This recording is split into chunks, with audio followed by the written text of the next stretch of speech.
지난 월요일 날 오랜만에 만난 사람이 있었어요. 꽤 오래 알고 있었지만 그동안 얼굴을 보지 못한 사람이 연락이 와서 그 사람의 얼굴을 보고 대화할 시간이 있었습니다. 근데 제가 깜짝 놀란 게 이분은 예수 믿은 지가 저보다 꽤 오래되신 분이에요. 그런데 과거에 몇십 년 전에 제가 알았던 그분과 지금 내 앞에 있는 그분이 전혀 달라지지 않은 모습으로 살아간다는 거예요. 그때도 꽤나 고집이 있었습니다. 열심은 있어서 교회도 잘 나오고 또 나름대로 자기가 할 일에 대하여 헌신하는 그런 분이었는데 늘 사람들과 트러블이 심했어요. 그가 있는 자리에는 평화가 없었습니다. 다른 사람을 지적질하고 욕하는 것을 즐겨하며 살았고 그래서 모든 사람이 그 사람을 만나는 것에 대해서 굉장히 껄끄러워하는 그런 사람이라는 게 기억이 있어요. 근데 저랑 한 시간 동안 이야기를 하는데 전혀 그런 태도가 변하지 않았다는 거예요. 아니, 오히려 더 마음이 강팍해지고 교만해지고 그래서 주절주절 신앙생활을 하는 동안 지금 만나는 그런 분들에 대해서 막 불만을 가지고 욕을 하고 하나님 앞에 아마 가면은 다 심판받게 될 거라고. 그 말을 그냥 서슴없이 막 해대는데 제가 마음에 너무 불편했어요. 그분과 한 시간 이렇게 앉아있는 동안 이 사람은 전혀 변화되지 않았고 한 4, 50년 예수 믿었을 텐데 또 그전보다 더 교만하고 강팍해졌구나. 이 사람 얘기 들어주기가 너무너무 힘들다. 그런 생각을 했습니다. 제가 만약에 그분 앞에 당신이 잘못됐습니다. 당신이 그렇게 하는 행위는 옳지 않습니다. 그렇게 제가 얘기했다면 그분 아마 다른 데 가서 나도 욕할 거예요. 그 최 목사 그 사람 참 못됐다고. 그 사람 판단력이 없는 사람이라고.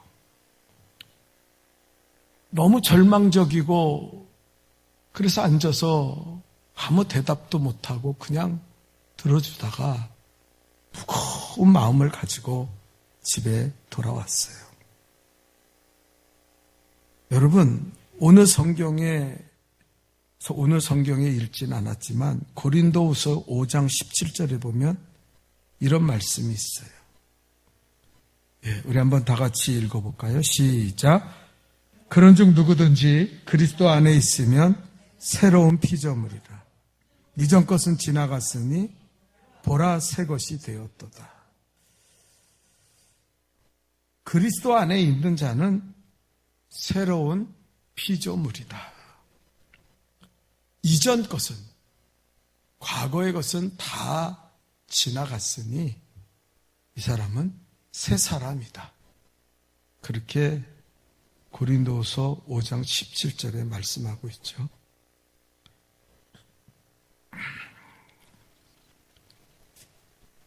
이 말씀에서 중요한 건 그리스도 안에 있으면 이렇게 말해요. 그리스도 안에 있는 사람에게는 반드시 이런 일이 벌어질 것이다. 그게 뭐냐? 새롭게 될 것이다. 그리고 과거의 모습은 사라지고 그리스도를 닮아가는 새 모습을 가지고 사는 것을 우리는 발견하게 될 것이다. 이런 말씀 아니에요? 그리스도 안에 있으면. 여러분, 이 말씀은 저에게도 큰 도전이 됐어요. 우리가 그리스도 안에 있으면 새로워집니다. 새로워진다는 게 뭐 나빠진다는 거겠어요?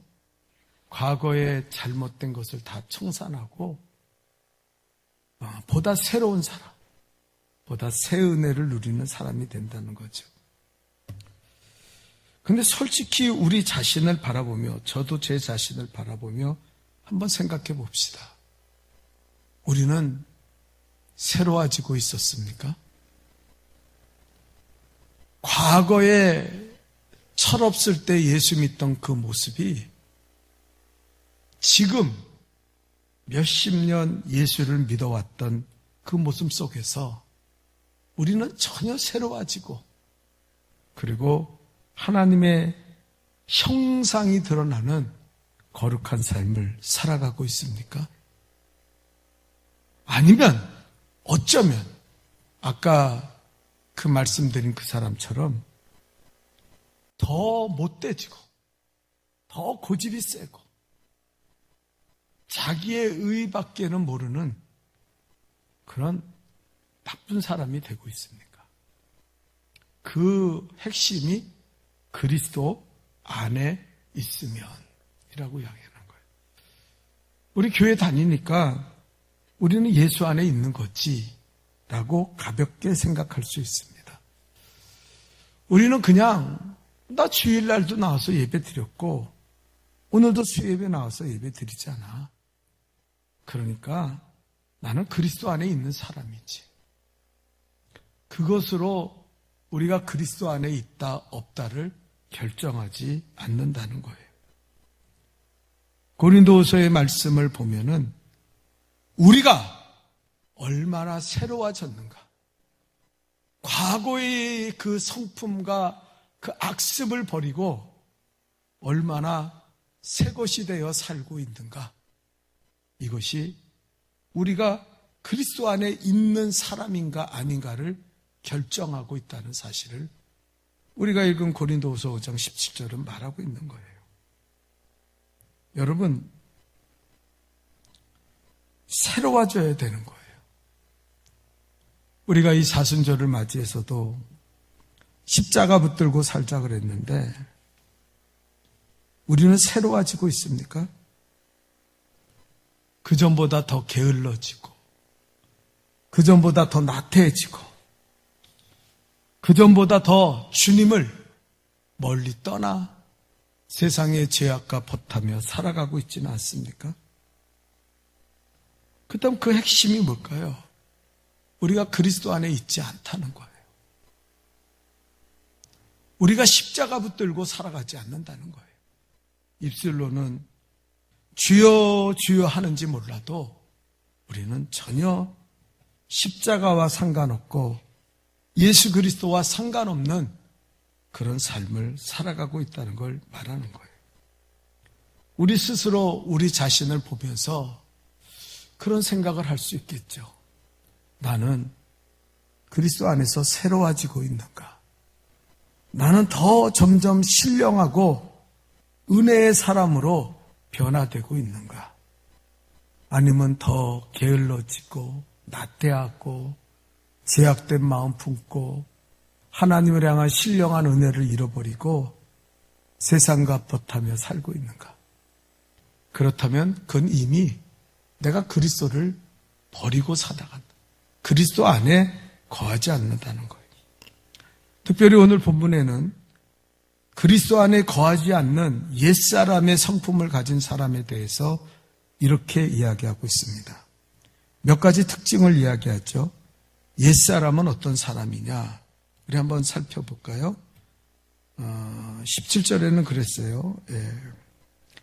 그 마음이 허망한 것을 행한다. 이렇게 말하고 있어요. 허망한 것을 가지고 행한다. 그러는 거예요. 제가 이 말씀이 뭔가 가만히 연구하고 묵상을 해봤더니 이 허망하다는 말은 헬라어로 마타이 오데스라는 말이에요. 마타이 오데스. 이 말은 뭐냐면은 헬라어 원어대로 하면 계약을 하면서 전혀 그 계약 내용을 지키거나 그 내용을 인정하지 않는다는 거예요. 그걸 허망하다고 적어놨더라고요. 여러분, 우리는 오늘 하나님 앞에 예배드려 나왔습니다.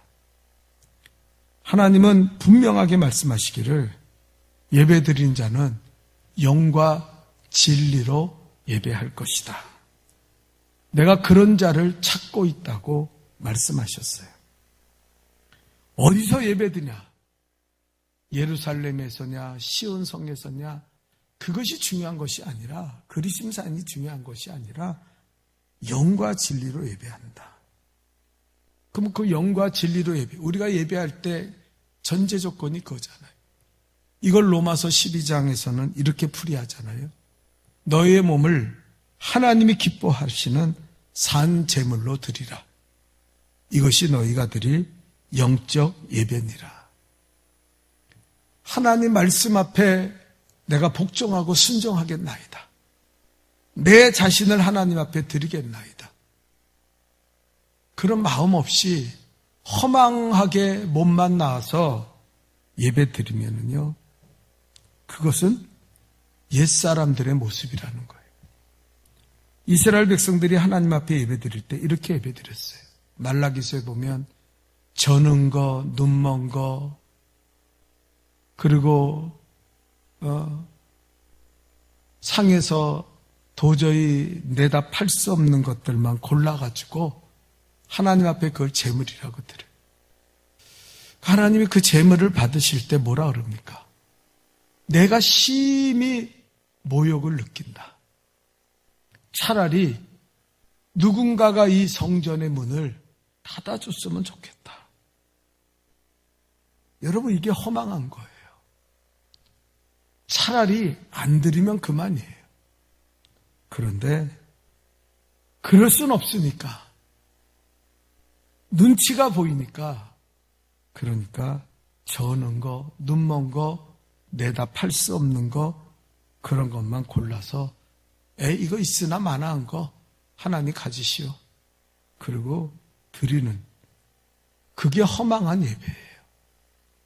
찬송을 하는데 마음에서 우러나서 내 심령에 하나님께 드리는 찬송을 드려야 되는데 그런 마음을 잃어버린 게 허망한 거예요.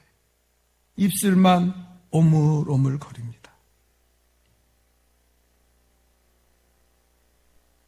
여러분, 이게 얼마나 허망한 일이에요.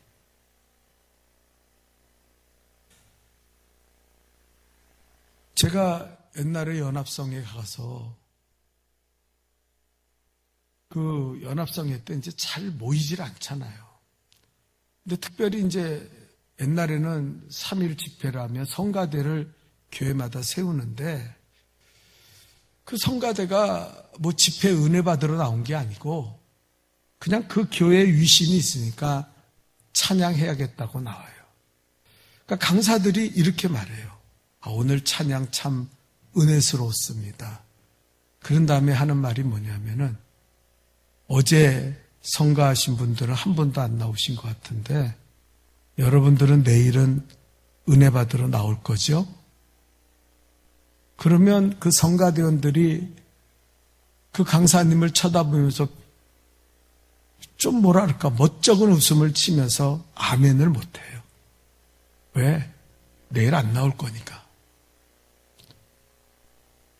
그냥 동원해서 찬양하는 거예요. 그래서 제가 그런 얘기를 한 적이 있어요. 교육자일 때. 그런 찬송을, 그런 찬양을 왜 집회 때마다 교회를 동원해서 그런 찬양을 하려고 들읍니까? 그게 하나님 앞에 얼마나 허망한 짓입니까? 그런 찬양을 하나님이 받으시겠습니까? 은혜 받으러 나온 것도 아니고 예배 드리러 나온 것도 아니고 심지어 찬양 끝나면 잽싸게 옷 가지고 도망가는 사람들도 있어요.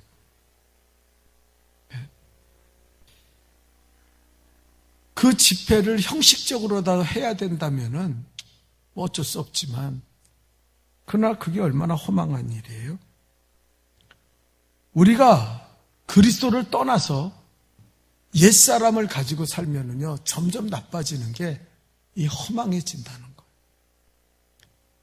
결혼을 했으나 사랑이 없는 거고, 선물은 하고 있으나 뇌물같이 내 마음이 담여지지 않았고, 음식을 대접한다고 하나 그 음식에는 전혀 정성이 들어가지 않은 것을 의미하는 거예요. 그런 신앙생활, 그런 사순절, 그런 믿음의 삶을 살아간다면 하나님 보실 때 얼마나 괴롭겠어요.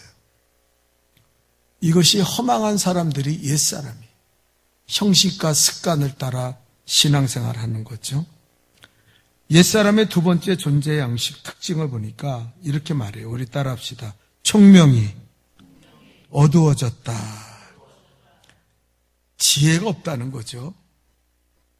여러분, 지혜라는 것은, 지식은 내가 습득하는 것을 의미합니다. 그러나 지혜와 계시의 영은 하나님이 부어주시는 거예요. 어떤 사람은 지식은 있어요.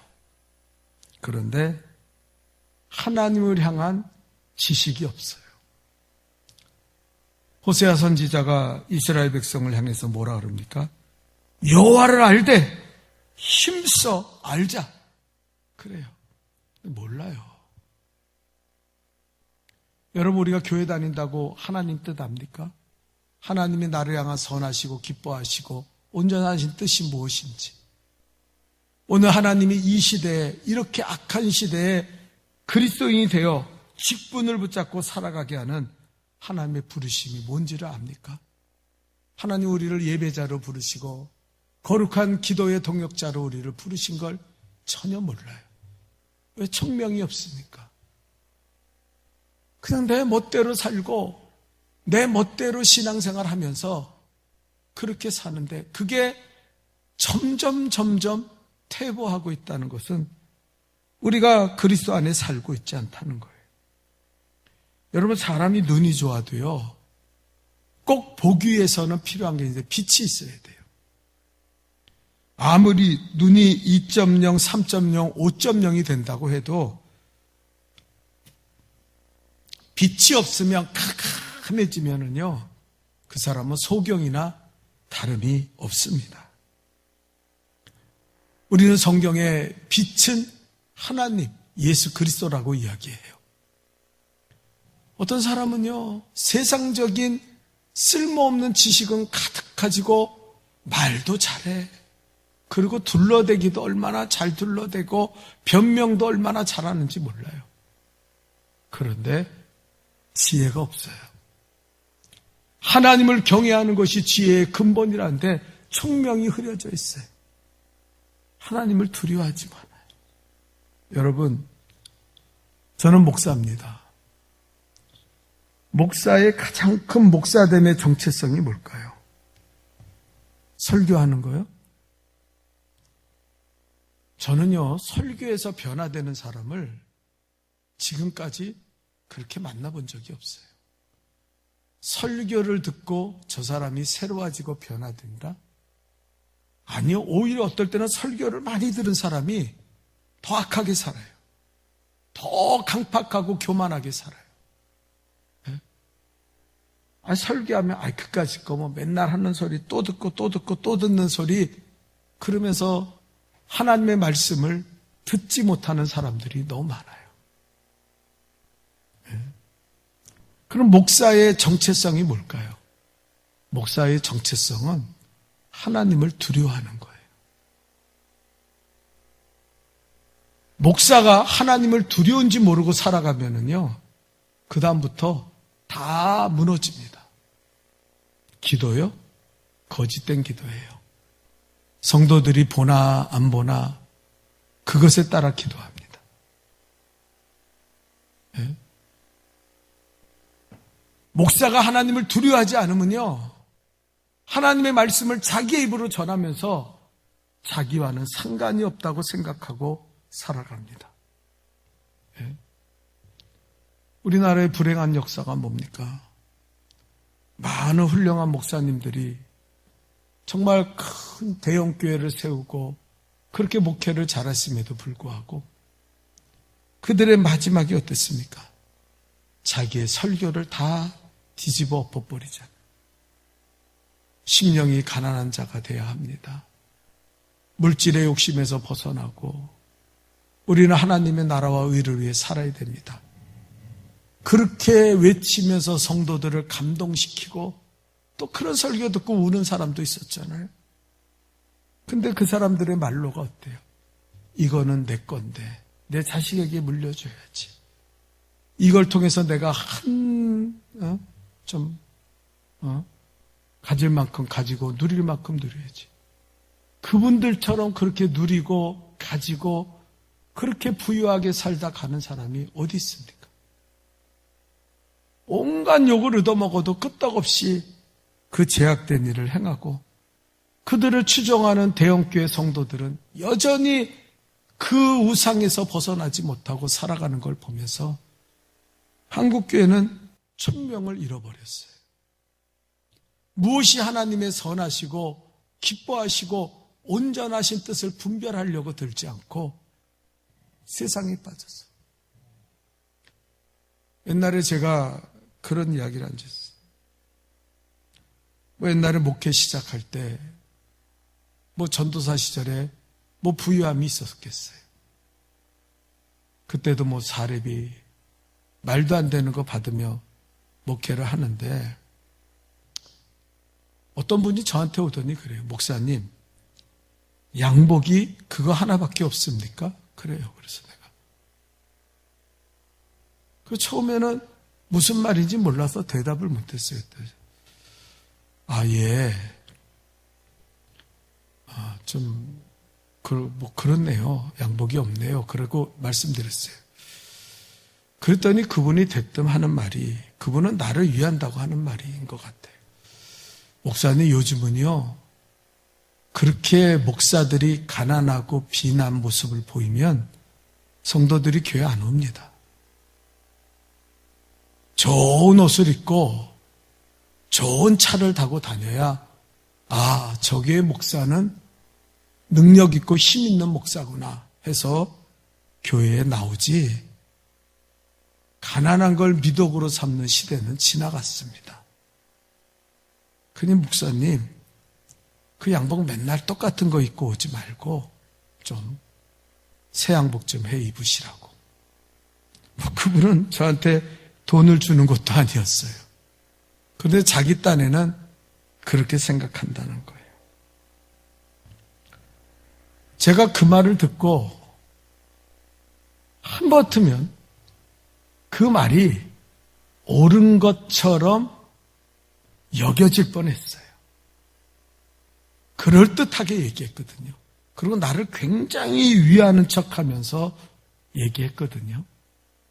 그런데 그게 사단의 이야기라는 걸 제가 기도 중에 깨달았어요. 마귀가 와서 저렇게 이야기하는구나. 제가 그 전에 그런 일이 있었거든요. 전도사 시절에 어떤 분이 저한테 양복 티켓을 저 종로에 가면 아주 비싼 양복을 해 입을 수 있는 티켓을 줬어요. 근데 제가 전도사 시절에 얼마나 순수했습니까? 그래서 제가 나는 양복 2벌 안 입는다. 1벌 갖고 살면 되지. 그리고 그 양복을 우리 지방에, 그때 제가 송파 지방에 있었는데 저 힘든 목사님한테 그걸 드렸어요. 그 목사님도 맨날 단벌 신사니까 그때는 그런 분이 많았죠. 그래서 목사님, 양복이 너무 낡았으니까 이거 갖고 종로에 가면 맞춤 양복 멋있게 해서. 그래서 그걸 드린 적이 있고, 그런 다음에 그런 이야기가 나왔거든요. 순간적으로 했어요. 드리지 말고 내가 해 입을 걸. 저 성도가 나를 후절근하게 보는데 양복이라도 한 벌 멋있게 입고 주일날 쓰면 얼마나 좋을까 그랬어요. 근데 그 사모님이랑 그 목사님은 은퇴했거든요. 그러니까 제가 송파 지방에서 목회 시작한 게 30년 전 아니에요. 근데 얼마 전 식당에서 그분을 만났어요. 그분이 어떤 분한테 식사 대접을 받다가 같은 장소에서 저는 대신방하고 이제 거길 갔는데 그 사모님이 갑자기 나와서 나를 껴안더니 막 우시는 거예요. 그 내가 왜 사모님 왜 그러세요? 왜 그러십니까? 그 사모님이 그거 하는 거예요. 그때 목사님이 양복 개입을 하고 우리 남편한테 그 양복 티켓 주셨잖아요. 얼마나 고맙고 감사했는지. 양복 한 벌 해입을 돈이 없어서 늘 마음에 절였는데 목사님이 그렇게 주셔서 우리 남편이 그때 양복 입고 얼마나 좋아하는지 제가 그게 잊지 못한다고. 너무 고맙고 감사하다고. 나는 다 잊어버리고 그거 생각도 못했던 일로 그 사모님이 그렇게 말했을 때 그거 갖고 내가 멋지게 한 벌 빼어 입지 않고 그걸 그분에게 드린 게 하나님의 은혜고 하나님의 총명이었구나. 여러분, 지혜는 이런 거예요. 우리가 스스로 내 지혜로는요, 또 어떤 사람의 지혜는요, 하나님 없는 지혜를 가지고 후줄근을 하지 말고 좀 새 양복 입고 좋은 차 타고 다니시면서 그래야 교회도 부흥합니다. 그렇게 말하는 사람도 자기는 지혜 있다고 생각했을 거예요.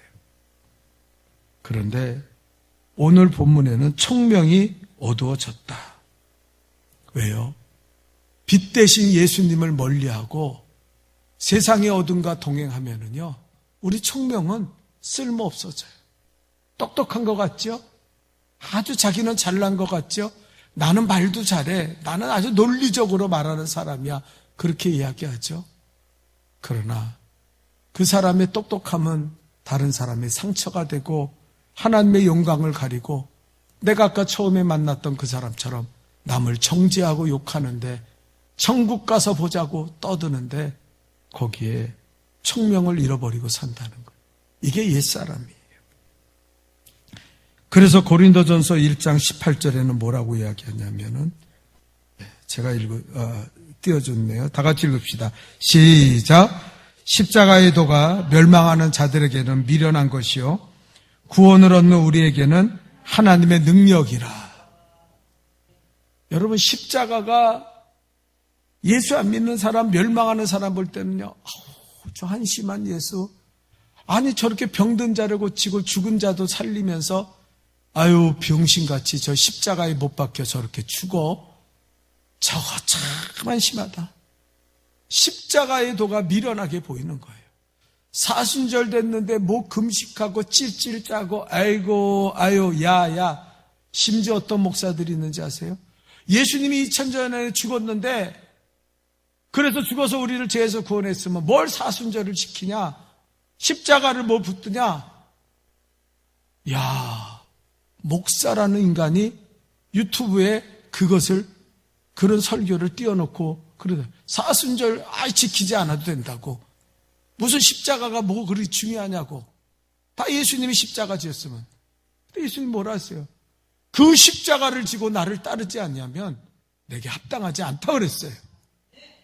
요즘 성도들 보면 미꾸라지처럼 다 피해 나가고 예배도 안 드리고 기도다. 장로, 권사, 집사면 뭐합니까? 다 총명이 어두워지고 다 하나님의 십자가 멸시하면서 무슨 예배야, 수요일날 집에서 쉬어야지, 무슨 기도야, 기도할 이유가 뭐가 있어? 몸이 중요하지. 나는 옛날에 그 목사님 얘기 들은 적이 있어. 장로가 돼가지고 매일같이 새벽 기도 안 나오고 새벽에 물들어 산에 올라가는 거예요. 목사님이 장로님 새벽 기도 하셔야죠 그랬더니 목사님 건강이 최고입니다. 건강 잃어버리면 다 잃어버리는 거예요. 그러고 살았어요. 네? 그러다가요 새벽에 물 뜨고 오다가 지나가는 차에 쳐서 죽었어요. 오래 살았습니까? 건강이 최고입니다. 하나님이 내 영혼을 도로 찾을 텐데 네 것이 되겠느냐. 전혀 하나님과의 빛 대신 하나님과의 관계는 다 어두워졌어요. 그리고 세상에 빠져, 죄악된 세상에 빠져, 그러고 살아가는 거예요. 제가 옛날도 아니죠. 몇 년 전이에요.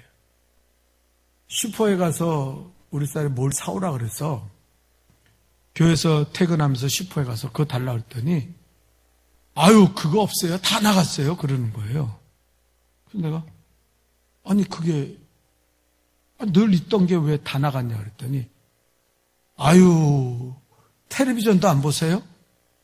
텔레비전에 의사가 나와서 그거 좋다고 얘기했다는 거예요. 그거 먹으면 만병통치약이다 이러고 얘기했더니 사람들이 구름대같이 몰려와서 그걸 다 가지고 가서 이제 그거 들어올 때까지 하나도 없다는 거예요. 야, 세상에는 이렇게 밝아요. 세상에는 이렇게 밝아요. 가끔 저한테도 그러시는 거지. 목사님, 이것만 드시면요. 이것만 가지고 있으면 목사님 병 다 낫습니다. 제가 아이고 이분은 예수에 대해서 얼마나 알고 있을까? 예수를 얼마나 기뻐하고 내가 어떻게 해야 예수님이 기뻐하는가에 대해서는 얼마나 관심을 가지고 있는. 십자가가 도가요. 멸망하는 자들에게는 미련하고 멸시받는 거예요. 그러나 구원을 얻는 우리에게는 하나님의 능력이 아닙니까? 하나만 더 끝낼게요. 옛사람의 존재 양식의 하나는 뭐냐면은 따라합시다. 무지함이라고 그랬어요. 예수님이 십자가에 못 박혀 죽으실 때 로마 병정과 바리새인과 제사장들을 보며 뭐라 했을까? 하나님, 저들의 죄를 용서하여 주옵소서. 저들은 저들이 하는 것을 모르는 아이다. 모른다 그랬어요. 모른다고. 이게 참 문제예요. 여러분, 인간이 무지하면은요, 자기가 얼마나 죄악된 사람인가를 모르고 살아요. 나 정도면 괜찮지. 나 정도면 천국 갈 거야. 나 정도면 나가 정도의 믿음만 가지고 있어요. 그런 사람들이요, 얼마나 많은지 몰라요. 목사들 중에, 장로, 권사들 중에 그런 사람들이 너무 많아요. 무지해. 사도 바울이 오죽했으면 나는 죄인 중에 괴수라 그랬는데 그 말이 이해가 됩니까? 그 말이 이해가 돼요? 사도 바울이 나는 죄인 중에 괴수라는 말이 이해가 돼요? 네? 그런데 자신을 보면서 자신이 얼마나 정말 죄인이라는 사실에 대해서 무지한 사람이 있어요. 다른 것보다 예수 그리스도에 무지한 사람들이 있어요. 하나님의 말씀이 귀가 막혀 들려지지 않고 마음이 강팍해져서 하나님의 말씀을 들으려는 마음이 없어요. 순종하고 그 말씀대로 살려는 마음이 전혀 없어요. 그러니까 늘 관심이 예배 시간 빨리 끝났으면 좋겠다. 여러분, 그런 죽은 심령이 되지 않기를 주님의 이름으로 축원합니다. 무지하지 마세요. 하나님에 대해 무지한 거 자랑하지 마세요. 예?